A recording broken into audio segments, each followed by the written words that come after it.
Bonjour à toutes et à toutes, ici Pharos Adius, on se retrouve pour la vidéo finale, la vidéo avis sur ce jeu qu'est Star Wars Lego Skywalker et voilà, j'ai passé plus de 20 heures dessus, j'ai terminé les 9 films, j'ai eu énormément de peine à faire les 9 films parce que dites-vous que le temps que ça m'a pris pour faire les 9 films, c'est presque le temps que ça m'a pris pour faire Disciple Libération 2 fois, hein, donc 20 heures contre 90 heures. Et je pense qu'il est temps que je dise un peu mon avis là-dessus. Donc, j'ai un peu de peine à parler parce que j'avoue que je suis assez troublé. Je vais essayer d'être honnête sans non plus être méchant, mais c'est pas évident. Déjà pour commencer, le jeu m'a déçu. On va direct y aller, hein. Ça se sent au niveau de mon teint de voix, ça se sent au niveau de ma dernière vidéo, ça se sent au niveau de mes commentaires. J'ai été déçu par Star Wars Lego Skywalker. Honnêtement, clairement, j'étais parti pour dire à la base, il y a genre 3-4 jours en arrière, j'étais parti pour dire c'est le pire jeu Lego que j'ai jamais joué de ma vie. Et honnêtement, maintenant, après mûre réflexion, en faisant la trilogie originale, je réalise qu'il est pas si mauvais que ça. Et c'est pas non plus un jeu incroyable. Alors on va pas y aller plus loin, on va pas traîner, c'est pas compliqué. Là, comment dire ça? Les niveaux sont bâclés, la prélogie est complètement bâclée, la postologie c'est pas terrible. En tout, vous allez majoritairement faire, je vais même pouvoir vous montrer là. Non. Normalement c'est l'émission.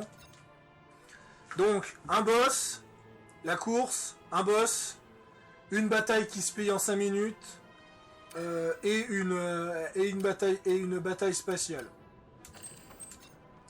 Un boss spatial, un vrai niveau, un boss. Un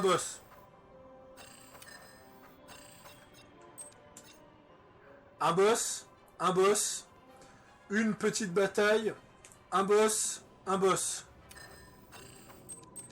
Et pour vous parler du réveil de la force, on est sur un niveau assez court, une petite bataille spatiale, un niveau vraiment sympathique, un boss. Là, de nouveau, on est sur la destruction du vaisseau de base. Un niveau extrêmement court qui est le niveau le plus court du jeu, un boss. Voyons voir. Ça, c'était quoi déjà? La chute du dôme de Chrome. Oui, ça c'est un boss. Oui, je me rappelle, ça c'est un boss. Ça c'est encore un boss. Un niveau, ça c'est donc une course, enfin pas une course, mais il faut détruire des vaisseaux. Là de nouveau un petit peu d'exploration, un magnifique niveau, le meilleur niveau de la postologie, un boss et un boss. Donc globalement, et pour comparer à la trilogie originale, un vrai niveau, un niveau très court, mais un niveau quand même, encore un vrai niveau, et la bataille contre l'étoile noire à la fin. Là, on est sur un très gros niveau qui m'a duré plus de 35 minutes. La bataille sur Hoth. Là, c'est la bataille dans l'espace et autres, une course-poursuite assez intéressante. De nouveau, l'exploration de Bespin et la bataille finale. La bataille finale de l'épisode 5. L'exploration du palais de Jabba. 3 boss. Donc le singe de Jabba plus Boba Fett. Vraiment un gros triple boss. Un niveau extrêmement court par rapport au fait que c'est un niveau en speeder, un petit niveau assez court aussi où il faut détruire le bouclier, et la bataille finale. C'est ça le problème.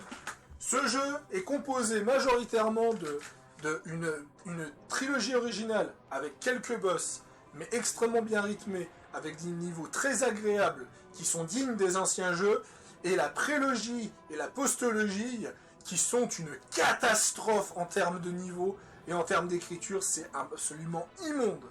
Je me suis jamais fait autant chier sur un jeu vidéo Lego que la prélogie et la postologie. Et rien que pour ça, c'est ce qui me gêne ouvertement dans ce jeu. Oui, l'open world est intéressant. Oui, l'open world a fait un très gros travail par rapport à certains jeux. Ça ne vaut pas Marvel Avengers, ça ne vaut pas Marvel Super Heroes 2, mais ça reste quand même très intéressant au niveau du monde ouvert. Coruscant est sublime, Tatooine est très cool. Même Canto Bight, j'ai passé un petit bon moment dessus. Mais clairement, c'est vraiment... Faut pas prendre ce jeu pour les niveaux. Hein. Pas comme dans les anciens jeux Lego. Si vous prenez ce jeu pour les niveaux, vous allez vous faire chier, voire même demander un remboursement. Ne faites pas ça. C'est clairement. Donc vraiment, on sent au niveau de ma voix, j'ai détesté les niveaux de ce jeu, sauf la trilogie originale qui pour moi a un peu sauvé les meubles. Et un autre défaut, je vais vous le montrer vite fait. C'est ici, les personnages. Le jeu a un total de 380 personnages et j'ai déjà la moitié de ces personnages. J'ai déjà la moitié de ces personnages alors que je n'ai fait que 3 heures dans le monde ouvert. Et là on va me dire, oh mais on en chope plein au niveau de l'histoire. Non. Pourquoi ? Parce que le jeu vous donne une chier de doublons. 4 Anakin Skywalker quand il est adulte, 2 Anakin Skywalker quand il est en mode Sith, 3 Anakin Skywalker quand il est jeune, et ça va plus loin, 6 et 3 PO. Bon, les clones, c'est encore compréhensible, mais là de nouveau, il y a 6 droïdes, il y a 6 droïdes, il y a 6 Finn. Il y a 6 Finn, encore 6 Finn, sans inclure encore quand il est en tenue du vilain. Ce qui fait qu'il y a 10 Finn. Là de nouveau, il y a 6 Han Solo.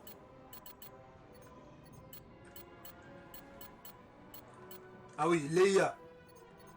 Leia qui a tous ces skins là, plus encore les skins de l'épisode 8, c'est ahurissant. Mais regardez-moi tous les skins qu'a Luke. La majorité, en fait, sur les 148 persos, vous avez facilement entre 100, une centaine de personnages, entre 100 à 110 persos, où ce sont juste des reskins. Les 380 persos, c'est le plus gros mensonge commercial que j'ai entendu dans un jeu Lego. Le jeu n'a pas 380 personnages, il a à peu près 200 personnages, et la majorité, c'est une bonne partie, c'est des skins. C'est des skins. J'ai pas le chiffre exact, ça risque d'être très compliqué de voir exactement combien il y a de persos réellement, mais franchement, quand on voit justement Leia qui a autant de skins, et encore, on va sur Général, vous avez encore la Générale Leia qui a encore ces skins là, c'est juste ahurissant. Alors oui, t'as certains persos qui ont des animations différentes, comme par exemple Luke quand il porte Yoda, il a des animations différentes. Mais ça n'empêche pas que c'est un vrai mensonge. Et il manque des persos. Quillian Vos, il est où? Vanda, la serveuse de Dex, elle est où? Ou même dire, ouais, mais c'est des persos aux F-tier. Oui, mais c'est des persos aux F-tier, mais c'est des personnages que j'aurais aimé voir, en fait. Et puis bon, parler de persos aux F-tier quand il y a Aura Singh, qui, je le rappelle, dans les films, n'est présent que à la course de pod, comme Quillian Vos d'ailleurs. Voilà, moi ça me vexe. Moi honnêtement, quand j'ai progressé dans le jeu et que j'ai constaté que j'arrêtais pas de choper que des skins, ça m'a dégoûté. Les skins, ça existe dans tous les jeux Lego. Hein. Je veux dire, c'est pas le souci. Hein. Dans la saga complète, Obi-Wan, il était aussi 2-3 fois là, mais ils étaient pas 10 fois là. C'est ça la différence. C'était pas 10 fois là. Là, j'ai l'impression que c'est une forte exagération. Mais regardez, R2 est à 3 exemples. Faut pas déconner quand même. Faut pas déconner. Voilà, pour moi, ça m'a saoulé. La progression m'a saoulé. Le fait que le jeu s'est simplifié, parce que je sais pas si on peut le voir. Non, on peut pas le voir. Mais maintenant vous avez une double barre. Vous avez une double barre de santé, ce qui fait que vous mourrez très peu maintenant. Ils ont réussi à baisser la difficulté. Et le pire, c'est quand même une option dans le jeu pour ne pas mourir en tant que dégâts de chute. Non, c'est absolument abusé. Je ne parlerai pas du combat au sable laser. Voyons voir si j'ai un personnage. Si j'ai un personnage au sable laser.